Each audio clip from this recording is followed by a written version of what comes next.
এক স্বামী বাজারে যে খুব গপ্প দিতেছে, কয় আমি যা কই তাই হয়। কয় কস কি রে, এত বড় অলি হইলি? কয় জানি না, দয়াল দয়া করছে। তো যা মুখ দে কই তা ফলে, আসলেই ফলে। ও মুখ দে যা কয় তাই ফলে।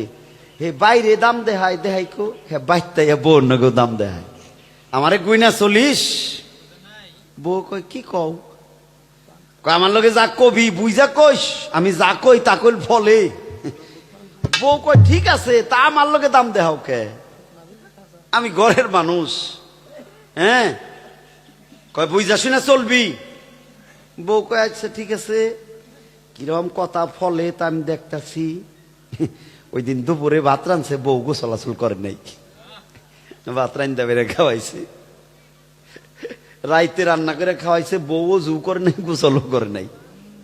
গেল রাত কাটাইছে দুইজনে। পরের দিন সকালে গোসল নাই, অজু নাই, হাত মুখ ধোয়া নাই, ভাত চড়াইছে। বাত্তর রান্দা স্বামীরে খাওয়াইছে।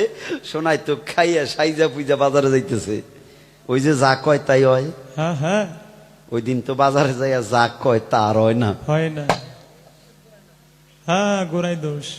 এখন যা কয় তা আর হয় না। দুই চার জায়গায় কইয়া শরম পাইয়া ঘুরাইছে। বউ কয় বা বেজার হইয়া বাইতাইলা কে? ও বেজার কে? কয় আর কইস না রে, কি জানি হইছে না, কোন জায়গায় ভুলি হইল। দয়াল দয়া কর, সাল কথাবার্তা ভালোই ফলছে রে। অন্ত তিন চার জায়গায় যা কইলাম একটাও কামে লাগে না।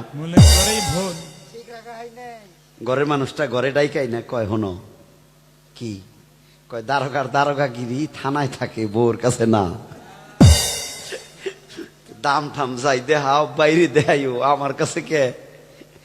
কয় উন্না বাদ দিস, হন আমার কথা ফলেন, আমি এই চিন্তায় আছি।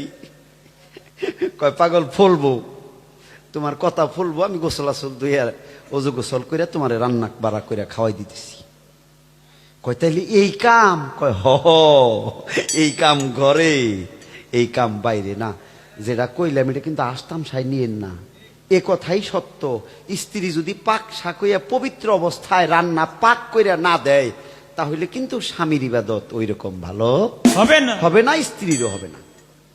এই জন্যে রান্না বাড়া করার আগে একটু উজু করা, গোসল করা, কুলি করা। হ্যাঁ, যদি কোনো কিছু সম্ভব না হয়, অন্তত 3 বার পানি দিয়ে কুলি কইরে হাতরা ধুইয়া এরপরে রান্না বাড়া শুরু করতে হয়।